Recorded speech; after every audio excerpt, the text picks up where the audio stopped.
Welcome. Thanks for joining us for Numi Talks. I'm Mark Long, your host and co-founder of Numi. Today we have Inês Liberato. Inês, welcome. Hi, thank you. It's a great pleasure speaking with you. My name is Inês. I am originally Portuguese. I have been in London for about 10 years now and in product for about the same time. And have a great experience of 10 years almost in product across IoT, RegTech, gambling, big data, and the past 2.5 years I've been at a venture and accelerator studio. Before we dive into that, let's talk about something that's really close to your heart, and that is gender diversity. Why is gender diversity and ED&I so important to you? Gender diversity is a big angle of D&I. I'm quite passionate about diversity in general, overall.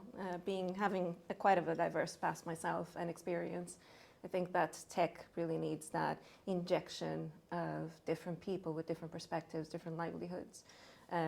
This has been an opportunity that has helped me channel that investment that I do want to make in making a difference in this space.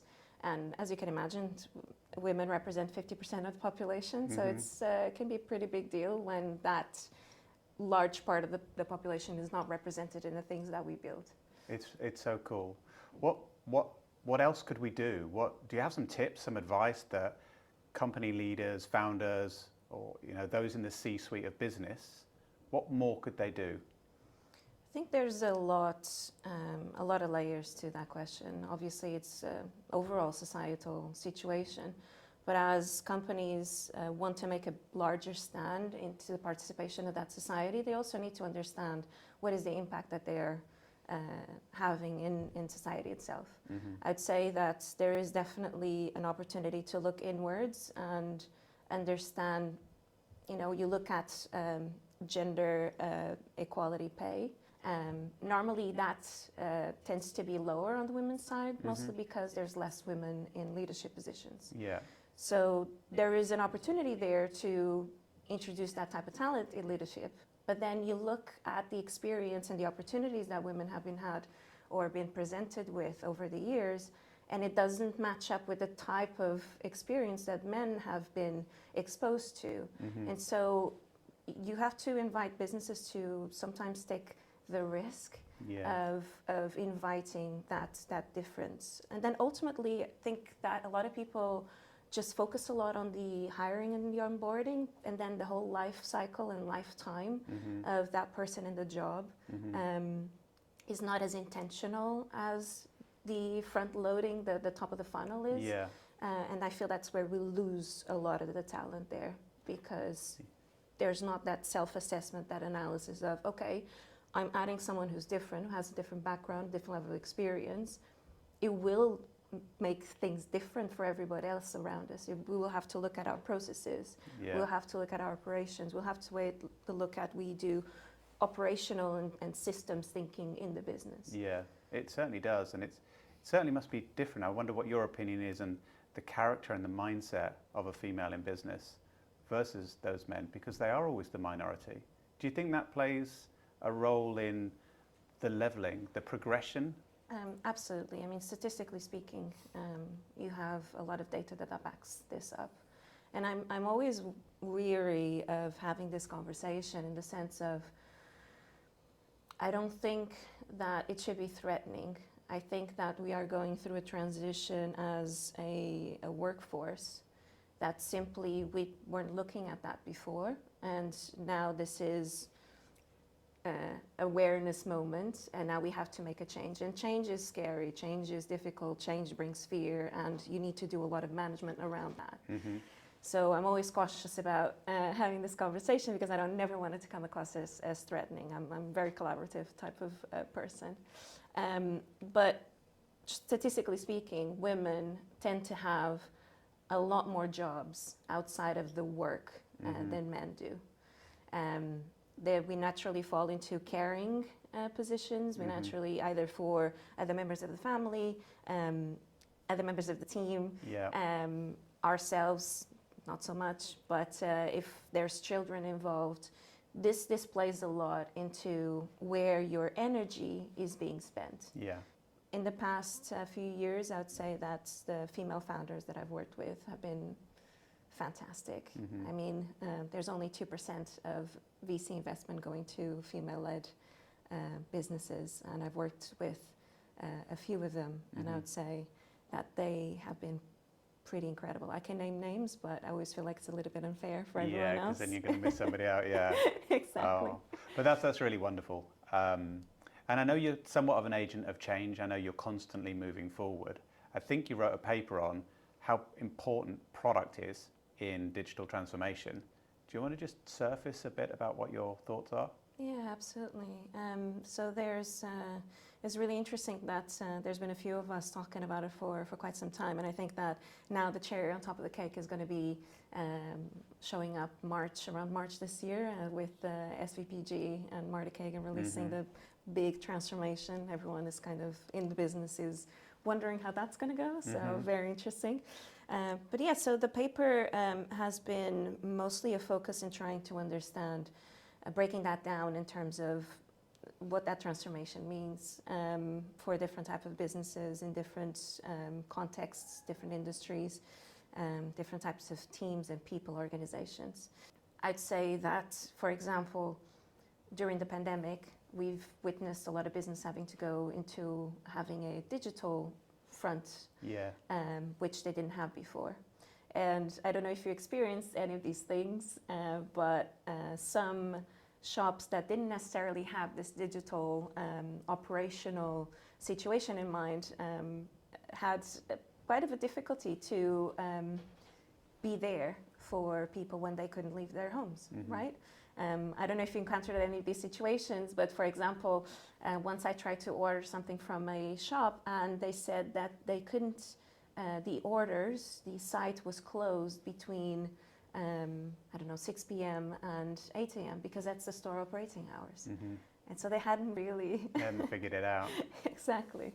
It's hard to keep up, isn't it? It really is hard to keep up. And what we did learn from the pandemic actually is that change is going to happen whether you like it or not. Exactly. And it's how you respond. It's Exactly. how able you are to respond to that change.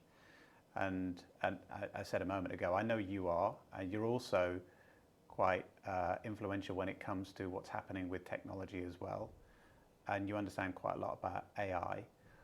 What do you think the impact, from a positive perspective is? What do you think the impact AI is going to have in the product work that you do? Quite personally, I've been, again, privileged enough that over the past year, got really, as AI exploded or Gen AI exploded to our more mainstream type of exposure, I've been quite privileged that I've been able to meet, interview, chat, attend a lot of conferences in this topic. And I would say that overall, I'm generally quite positive about it. I would say that if for anything, it has added an extra layer of or spotlights some of the things that haven't really set with me very well. So, for example, how we're responsible with the data that we use, how that data is going to be applied, and I'd say that questioning has been really relevant to our industry overall. I'd say that we have a great opportunity here, but at the same time, there's a lot of fear.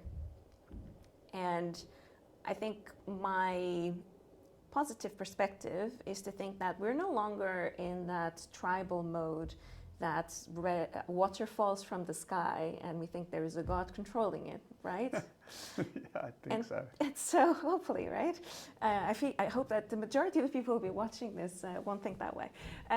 There is this ought to say that we can't look at AI in that way. That is this magical force that suddenly it's going to solve a lot of problems, because if we hire the right people, that's all it takes. But at the same time, it is going to destroy society as we know it. I think that we need to look at this from an empowering point of view and really decide what is it that we want to do with it, or what we want this to do for us. Yeah. And we enter into a lot of productivity conversations, and the workforce is quite unsettled, I'd say, at this point. But I feel like this responsibility falls into a lot of these decision makers who need to understand and look inwards and think about what is the impact that I'm having, what is the impact that my tech is having in society, and if I front load this with exponential growth or exponential impact, assess, really take a second and try to understand if they want to continue going that direction, right? It can run really, really fast and go towards the wrong direction. Yeah, sure. You mentioned something there that I know that's important as well, and that is building responsible technology or responsibly building technology. Would you tell me a bit more about that? Yes, absolutely. That has been the main reason why I've been spending so much time thinking and chatting with people in the industry. I feel like tech has had an incredible run. We have built amazing things. We have proved that we can build amazing things. But that has all happened in a bit of a bubble. That has happened for the people who are using or being exposed to this tech is not everyone, right? And now I feel like we have that responsibility of building a digital society. You know, government is moving into digital first. People are ordering taxis via Uber. You rent part of your home via Airbnb. But those things have had consequences, right? And how do you bring that innovation to people who haven't been exposed to that? How do you now apply that technology to really make up the difference for the rest of the population? Like, for example, there's still parts in the UK that have never had Uber there, right? Parts of Portugal that never had, you can look up for an Uber for all the time that you want, but it's not going to be there, They don't understand technology in the same way that major urban cities will understand. So I feel like there is definitely a huge opportunity for us to go out there, but we need to go out there with a responsible mindset. We need to understand that there are first principles that we need to abide to, ethical, morally, and as you expand, you also need to expose yourself to the real world and what is the impact that that's going to have when you potentially hit real world laws, right? When you hit real world and real life people who might not have the same level of tech and understanding that you do. I mean, we all have seen, now more of a negative perspective, we all have seen the impact that social media has had for a lot of people, because there hasn't been that education, there hasn't been that realization or understanding that people need to be onboarded into this. Yeah. Because we haven't stepped out. Like, for example, Muguti has this amazing story she shared. It's not necessarily my story to share, but I find it fascinating because I encounter this sometimes when I do as well volunteering with children and etc. And she essentially was talking about the fact that we don't step out enough to the rest of the population. So she does a lot of volunteering, and one of the times she had to explain to someone who was homeless, what did you do for a day job? And the reply was, they actually pay you to do that? Wow. And so, you kind of sometimes need to think, what is it that I'm doing here? What is the impact that I'm having?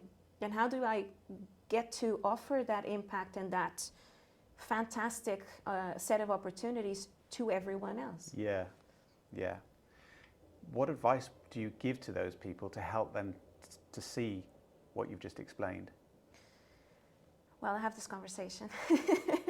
First of all, I'd say that it's trying to understand what are this person's motivations ultimately, because if someone is not connected that way, it will be incredibly challenging to convince them. I mean, you have to have a certain set of values. You have to want to care, I would say. And so this conversation is massively important. At the end of the day, it will all depend in terms of the stage that we're talking about, what level we're talking about. If you're an early stage business, I think it is important to include and be very clear about what is your first movement, to whom you're going to be selling your services and products to, because there's a lot of things moving at the same time, right? Yeah. And you really need to be shaping your product as you discover, as you evolve as a business. I'd say that there's definitely some people who are more switched on to that set of values. But ultimately, I use a lot of frameworks, and because it's the easiest way to expose. Yeah. So does that remove the something. emotion as well? Yes. And that's it's a bit of a flawed fallacy that we can remove emotions, right? That's we are emotional beings, and I think that's one of the biggest challenges that we have, is that to say that, you know, you can be objective, you can remove emotions from things. It's impossible. We're always thinking about it. Well, your diverse experience has really helped you with all of this. And working at Founders Factory, which was a venture studio, so you'd have had access and exposure to a wide variety of profiles of founders and leaders, different types of product, cultures, operations. There's a consistent in my work that I see and hear all of the time, and that is when you're building a product team, if you've got an obsessive founder who is effectively the CEO and the CPO, how do you work with that person?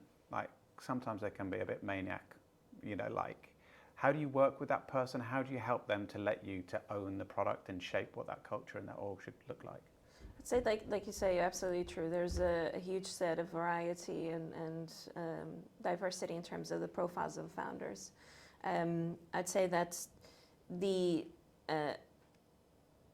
I'm not going to go into details in terms of which ones might be the most challenging. I mean, it's a personal perspective as well, so different product people will have different strategies.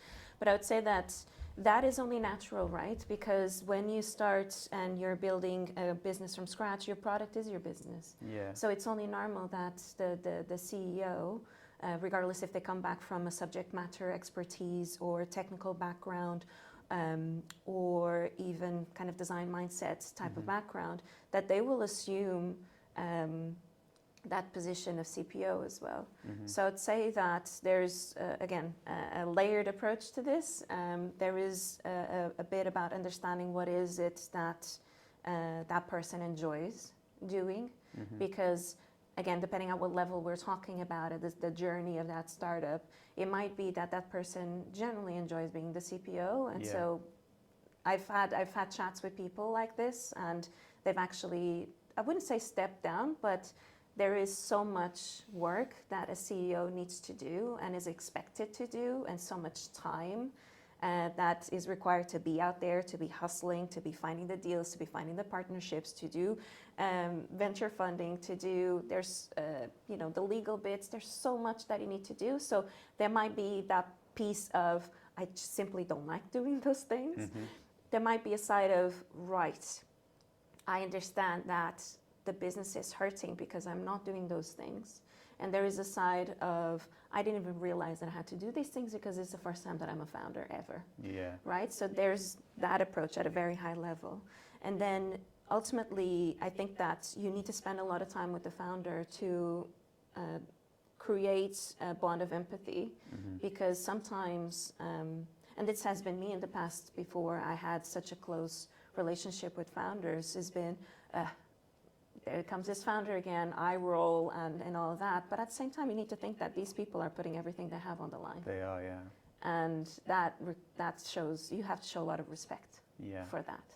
And you need to care about these people. And there's a lot of, other types of support that you can have. Sometimes a chat, someone they can be vulnerable with is the best help that you can give. And then there's you showing that you are the expert, right? And how you coming in really makes the difference in the type of experimentations that they're doing, in type of user interviews.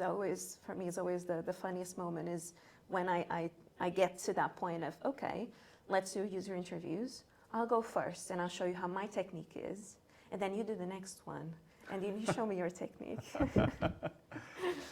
It is always funny. But yeah, there's so much that you can take on. But yeah, ultimately is a level of understanding what is that person's right to win in this space. And you showing what an expert can, a difference an expert can make. Yeah, cool. Let's go backwards a little bit. Back to cake baking. Fair, all right. Cakes, couples, ops, HR. Your journey. How did you get to product? Because that journey is so mad. Yeah. Maybe I should start by saying that I had no idea that product management existed until I had the opportunity to start in a marketing position in a startup. And the startup had this really cool onboarding program which had inductions. Yeah. And so each team in the business would do to the new starters a bit of a show and tell of the things that they're responsible for, what they do, how they run the team, which was great. So up until that very big moment, I had no idea about product management. So I think that the best way to explain is to tell you that I was very glad to find one job that fulfilled everything that I really enjoy doing. Mm-hmm. And so my journey, like I said, it's been quite fun. But I always battled a little bit. So background, design, and I absolutely had to fight for being in design. It wasn't necessarily something that would be traditionally accepted in my family. Had a lot of support from my sisters in that point as well. And I love design. I love the creative aspect. I love the design thinking process, that exploration, that research, to really understanding the foundations of why, right? But then I also absolutely love the operational side, the strategic side of things, and the analytics side of things. So to curb for that or to mitigate for that gap, I've had or I've succeeded in jobs such as procurement in a group of schools, for example, or the very detailed operational background that you need to have when you run a cake design business. Yeah.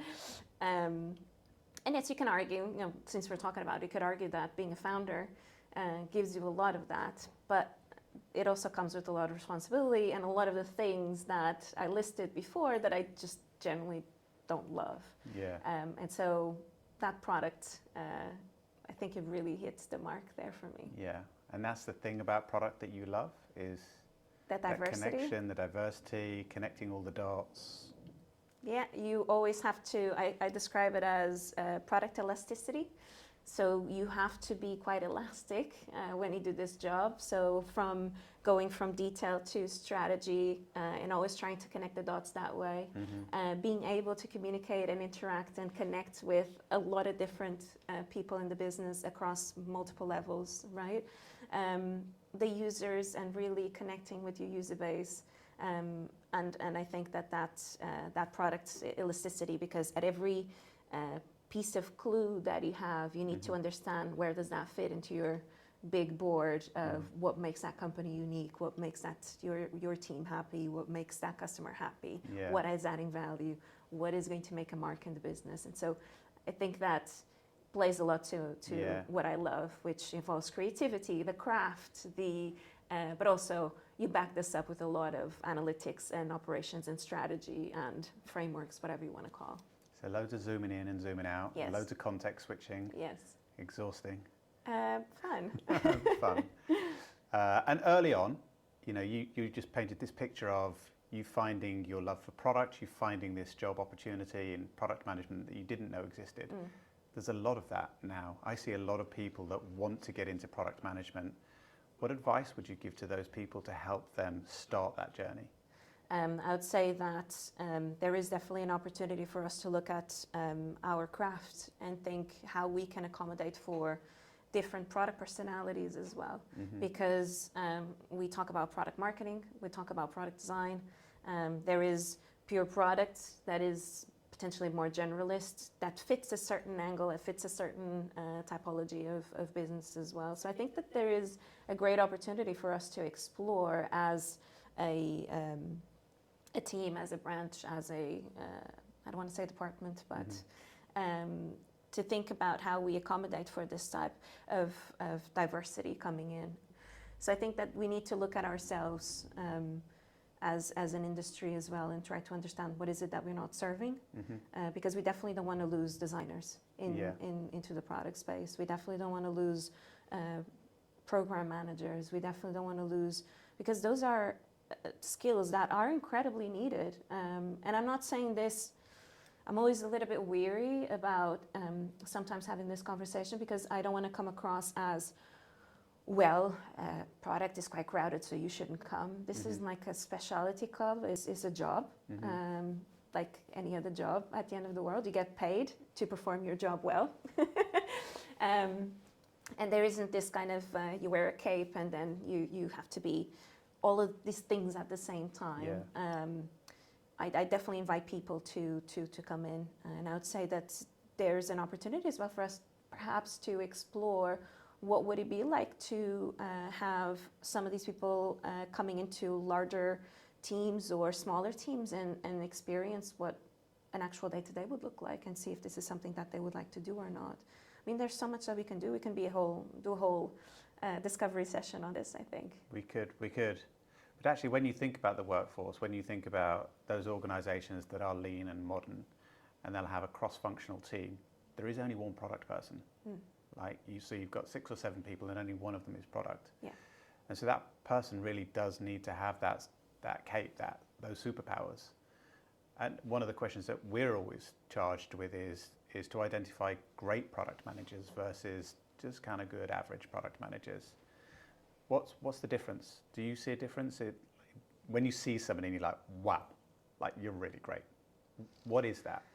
Yes, I would say that will depend very much at what level you're hiring for, obviously, and what kind of expectations you build. Like personally, it is very different to identify good product managers if you're looking at upskilling someone internally, which is always, again, an opportunity. And I'm conscious that there's so many people wanting to come into product, as we were saying, that there might be some people who might be really keen in coming in. Versus someone I'm hiring to manage other product managers, right?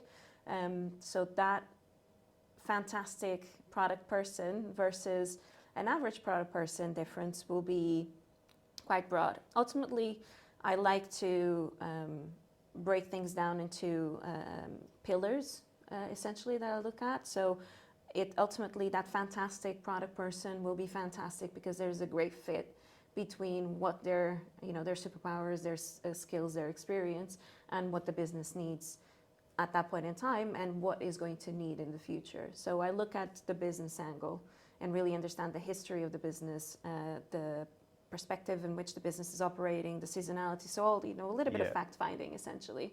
And if that person is able to, or has the capacity to win in that context, either, and I'm not saying that is the opposite. I'm saying, as you can imagine with my background, hiring only within the same type of a business and industry. Yeah. It's type of, for example, if someone comes from a, IoT background and wants to go into healthcare or into regulation technology, well, that person has had to go through a lot of regulated industry, so they know how to, that they will need to upskill themselves, or we'll need to help them upskill themselves in terms of regulatory boundaries and constraints within that.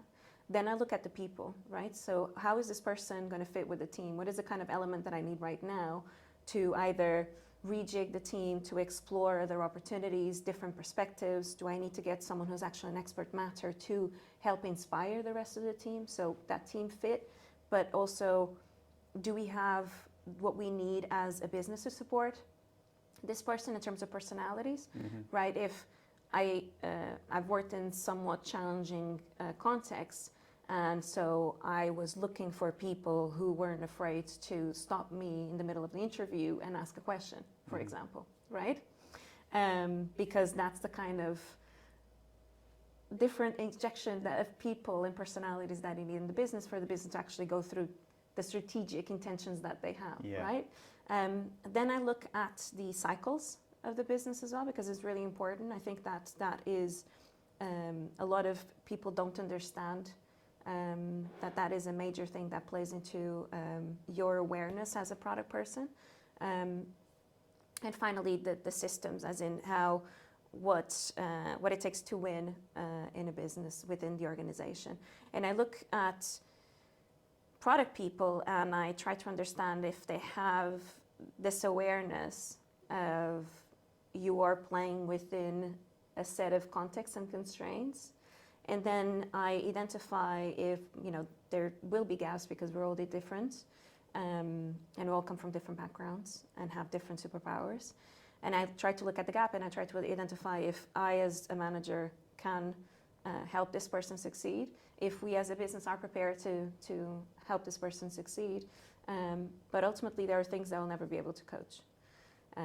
For example, experimentation mindset, you being prepared to fail, you being able and ability to, and you being able to say, I fail in the sense of this experiment that I really wanted to run because I thought this would be a good idea, didn't work. Yeah. And this is why it didn't work. This is how we're going to change it, right? And that leads to the curiosity mindset. If doing this job can be very heavy on your mental health sometimes, because like you said, there's one person to cover a lot of bases and you expect this person to do everything and go above and beyond. And so if you don't come at things, if you don't come at problems with a curiosity mindset, you will lose yourself in this kind of constant questioning, right? And ultimately, the cherry on top of the cake for me is self-awareness. It's really, really important. If you're not self-aware, I don't think that you can do this job right. Well, I mean, that's such inspirational advice. I love that. Thanks so much. Before we wrap up, I always like to ask a couple of questions. If there was one thing you could change, one decision you've made in your career that you'd go back on, what would that be? That is a surprise question. I don't know. I don't think I would change anything. I don't... Serendipity. Yes.